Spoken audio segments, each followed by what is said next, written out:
Alright guys, welcome to RC Mojo. Last week we more or less got the ground hauler up and running, all decked out in blue. This week we've got a couple of much needed upgrades. First is a Hobbywing Quick Run 1080. It's a brushed crawler ESC, so has drag brake, it's waterproof, and most importantly it's programmable and comes with a programming card, so we should be able to tune it perfectly. Second is a cheap and cheerful Ghoul RC 45 turn motor. It should reduce the top speed by quite a bit and make the low speed a lot smoother. Well, we all know what motors look like, so we might as well look at the ESC, which is far more interesting. It's got nice long leads, which is great for the lower current installs.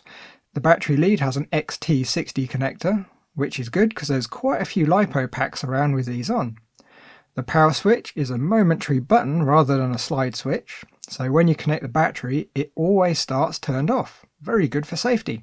There's the programming lead and box. It plugs into a separate connector rather than a servo lead, which makes it a lot neater to use. You don't have to untangle wires on the truck just to program it.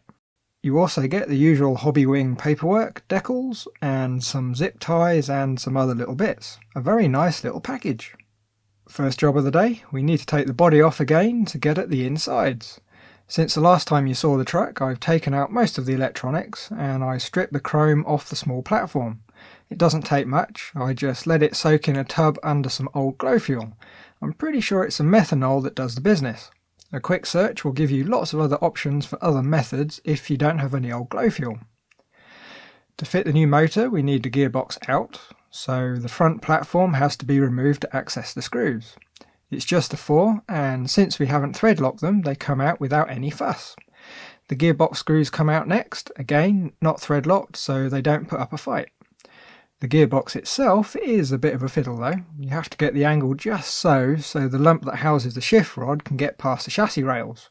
The prop shaft will drop out when you move the gearbox forward, and don't forget to pop the ball end off the shift linkage. With the gearbox liberated, we can remove the screws and nuts around the case so we can access the motor mount. We change the plain nuts for nylock, so again there's no thread lock to deal with. Inside the gearbox we find the gears have thrown away all the excess grease. As I've mentioned before, using too much grease is usually better than not enough. The gears will get rid of what they don't need. On the gears, second looks like there's some unevenness going on. You can see the material transfer is only on one side of the plastic gear. It's pretty minor though. With the use the gearbox will get, it's still going to last a very long time. We need the old motor out, which is just the 2 screws on the motor plate. Because the pinion is so small it will pass through the hole, making it a lot easier to swap out. All we do now is use the little Allen key that came with the kit to crack the grub screw. There's no need to undo it very far, just a quarter turn or so will do the trick. The new motor has 4 screw holes, but it doesn't really affect the mounting. We might as well use the Tamiya fibre washer. If nothing else, it will help the motor grip the plate. The hole in the middle is a bit big, so we'll have to be very careful getting the screw holes lined up. All we do is pick one of the screw holes on the side of the motor and fit the screw in the single hole in the plate. On the other side we need to get the fibre washer lined up. The easiest way to do it is use the Allen key to tweak the position.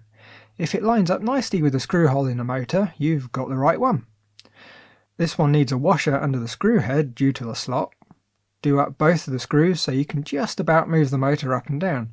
It wants to be nice and stiff so we can set the mesh. Pinion next.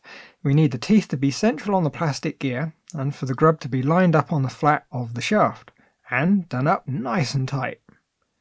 Now for the mesh, and there's a few methods for setting it. If you know what you're looking for, doing it by eye and feel always gives the best results. We want to set it so the plastic gear can move back and forth just a little bit. There should be a very small gap between the teeth. When it's just so, tighten up the motor screws nice and tight. With any luck, we won't be opening up the gearbox again for a very long time. Next, we can refit the gearbox case with its screws and nuts. And that's the gearbox all ready to go. You may have noticed the new motor doesn't have any wires attached, so we'll need to solder some up. So we can get an idea of the length, we're going to need to sit the gearbox and the front platform back on the chassis. Right, there's a few positions the ESC could go, but considering the other bits we need to install and the position of the antenna mount, I think the best spot will be off to this side. You should still be able to see the LED through the back of the body, and the on-off button should find somewhere we can get at it too. The motor wires want to run between the seats. They will end up going under the little cover plate we fitted, but it's the length we're interested in at the moment. I found some suitable wire on good old eBay that pretty well matches the Hobbywing motor wires. It's 16 AWG, which is more than chunky enough for this truck. We'll need a length of blue and a matching length of yellow. For connectors, instead of the standard automotive bullets, I'm going to use some much nicer 3.5mm bananas. They give a much better connection and they also take up a bit less space. Okay, time for everybody's favourite bit, the soldering. The first job is to prepare the ends of the wire. With a sharp knife, roll the wire about 5mm from the end under the edge and pull away the insulation. You don't need to press hard, we only need to partially cut the insulation, not cut the actual conductors. Now we tin the end. This is where a good chunky gun or iron comes in handy. This one's 200 watts. It'll heat the wire and solder quickly and cleanly. You can kind of make it work with a little 15 or 20 watt, but you'll find if you tin too quickly you'll sap all the heat from the tip. Not good. We need to do all 4 ends of the cut wire. The leads on the ESC are already pre-tinned, which is nice. Connectors then. We'll do one of the plugs here. All of them solder up the same way though. We need to hold the connector in some pliers. Parallel jaws work best, but a regular pair of pliers with a rubber band round the handle works okay too. First we need to tin the bit where the wire is going to go. Heat up the connector with the gun and start feeding the solder in the top. We want to fill it somewhere between half and 2/3. Next we heat it up again, this time with the wire at the ready. When the solder's nicely flowing, insert the wire, hold the heat for a couple of seconds to make sure the solder in the wire fully melts. Remove the gun and keep a little bit of pressure on the wire until the solder solidifies. And there we go. I didn't quite get it straight, but in my defense I do have a camera right in front of my face. I'll straighten it up off camera where I can actually see what I'm doing. We need to solder up all 4 of the bananas, 2 plugs for the motor wires and 2 sockets on the ESC. A bit more soldering to do while we've got the gun ready. We need to tin 2 of the tabs on the motor. It's fairly important to be fairly quick with these. If you keep the heat on too long, you run the risk of melting the plastic and warping the brush housings. With them tinned, we need to tack the motor wires on too. I'm not sure which one's which, so this will just be temporary. Next, we need to insulate the connectors with some heat shrink. The ESC comes with some, so we might as well use that. We need to cut them into 2 bits, one about 1 inch long for the sockets, and the remainder will be for the plugs. Pop the heat shrink over the socket and heat it with a heat gun. The goal is to have the end of the heat shrink just ever so slightly over the end. The plug will still fit, but the connector is nicely insulated. For the plugs, we want the heat shrink to just about go up to the end of the shoulder, just before the springy bit. You can see why we use the plugs on the motor now too. With the motor, it doesn't really matter if the exposed connectors touch each other. On the ESC, if the lead's short, it could be a bit catastrophic. So we can check the motor direction, we need to rig up the working setup. The ESC servo lead needs to connect to channel 2 on the receiver. We can connect one of the motor leads, but not both until we set up the ESC. We'll need a battery. I'm still using the good old 6L NiCad here.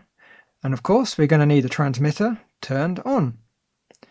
We've got a little calibration routine to follow. It should make for a more accurate throttle with a smaller dead zone in the middle compared to the typical automatically set up ESCs.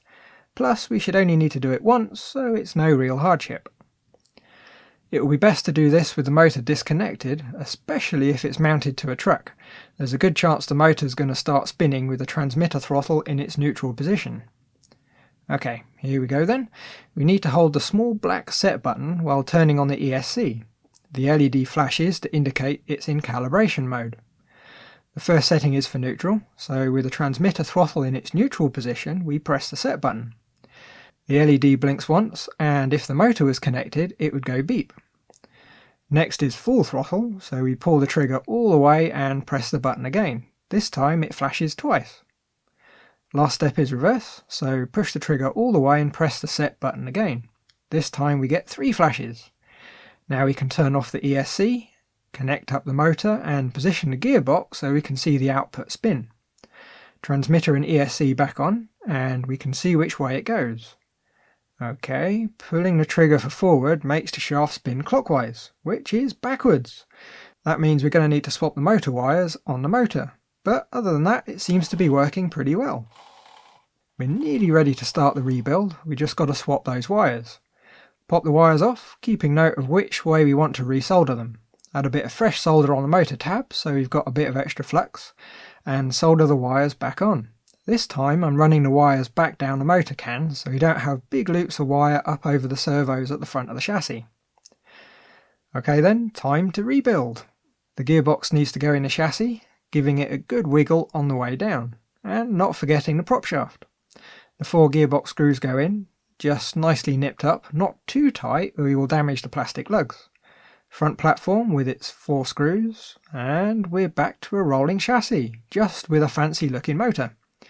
The ESC wants to get mounted now, and it looks like it's going to fit quite nicely on the side. So we can get at the programming connector, we can connect a standard servo extension.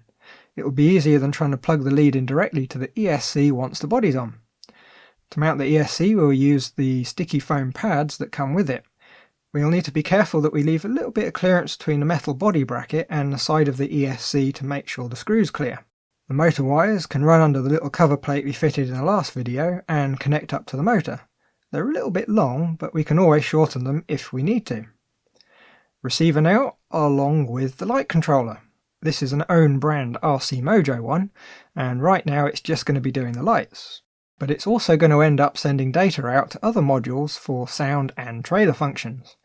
It all connects up with the usual servo leads. It's got a number of different modes. We will be using the full all singing all dancing setup, which requires a 6-channel radio. We've got 8 though, so that should work out just fine. It's worth noting though, you can use the light controller with a 2-channel radio and still get basic functionality. Okay, mini ad over. The receiver needs to get stuck in with some servo tape. It's quite big, so it's a bit of a tight fit, but it will just about go in under the platform with the antenna reaching the antenna mount. The light controller will sit up on top with some more servo tape. Next we come out the ESC's power button. It's going to be accessible enough through the door in the back of the body. It might be nice if it was accessible without having to take the door off though. It's something to think about. Right, we'll need a battery, so out with the 6L NiCad again. And so we can see the light controllers working, I'll use a little test board that I use when putting the light controllers together to make sure they're doing what they're supposed to. It just connects to the end of the board where the LEDs on the body and the chassis will end up connecting. Before we can test it all, we need to lift the rear axles off the ground just in case we get a runaway. It's very unlikely, but you never know. Okay, the transmitter's on, so we can connect up the battery and turn on the ESC. We get the usual servo centering and a couple of beeps from the motor to say the ESC's okay. On the light controller we've got a rapidly flashing red light. That's it asking us to tell it which way's forward. All we do is pull the trigger to move forward a bit and the light controller arms itself. So now we've got the full set of lights working, controlled by one of the rocker switches on the transmitter to cycle through the modes. It all seems to be working okay, so that's the basic install up and running. Nice. There's the ESC programming to play with. All we do is plug it into the ESC's programming port with the included lead and turn on the ESC. It will start up in a programming mode with the card showing the different settings.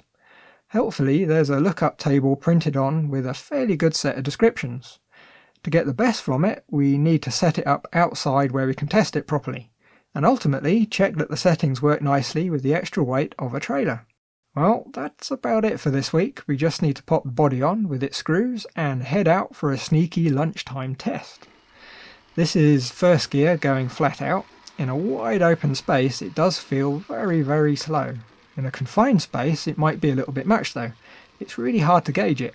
One thing for sure though, it's all running very nice and smoothly.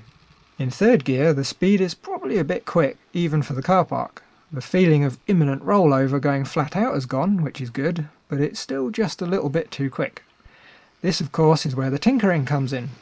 The best setup depends a lot on the environment it's going to be used in. Looking at it, I think running a 2-to-1 reduction with the 45-turn motor is going to make it a bit on the slow side for the car park. So perhaps going down to a 35-turn for some more motor RPM, and then a 2-to-1 to turn it into torque will give the right balance. There's going to be a bit of trial and error I think. For now though, the 45-turn isn't a bad start. So there we go then. Not sure what we're going to do next week. There's a couple of things lined up, so it depends largely on which courier arrives first. Anyway, as always, thanks for watching, like if you liked, subscribe if you want us in your sub feed, and comment if you're feeling chatty. Bye guys!